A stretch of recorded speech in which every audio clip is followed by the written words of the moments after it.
Hi സുഹൃത്തുക്കളെ, ഞങ്ങളിന്ന് താമസിച്ച് പോയി ഭക്ഷണം കഴിക്കാൻ. കറിയൊന്നും ഇല്ല കേട്ടോ. ചെറുപയർ മെഴുക്ക് പറ്റിയതാണ്. ഇതൊക്കെ മതി, നല്ലതല്ലേ ശരീരം.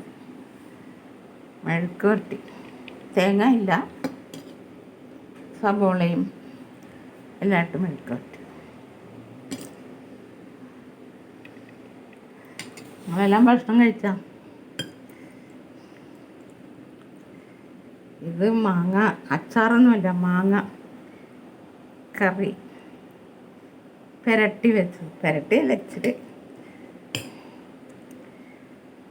അച്ചാറിന് വേണ്ട കുറേ നാൾ.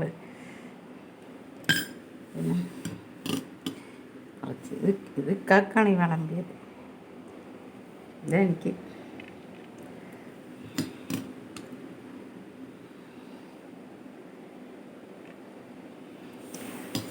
ഇതൊക്കെ മതി അല്ലേ, നല്ല ഭക്ഷണമല്ലേ. ഹാനികരം, ഒരുപാട് നേരമായി. നിങ്ങൾക്ക് ഗ്യാസൊക്കെ ഉണ്ടോ? കിട്ടിയ ഗ്യാസ്? നമുക്കുണ്ട്, ഒരു കുറ്റി ബുക്ക് ചെയ്ത് ഇരിപ്പുണ്ട്. പിന്നെ ഇനി 1 മാസം കൂടെ കത്തിക്കാനുള്ളതുണ്ട്. അങ്ങനെയൊക്കെ പോണ്. എന്നാൽ ശരി, ഓക്കെ. എന്നെ സപ്പോർട്ട് ചെയ്യുക, ലൈക്ക് ചെയ്യുക, ഷെയർ ചെയ്യുക, സബ്സ്ക്രൈബ് ചെയ്യുക. നിങ്ങൾക്ക് വേണ്ടി ദുആ ചെയ്യാൻ പ്രാർത്ഥിക്കാം ഇൻഷാ അല്ലാഹ്. ഓക്കേ.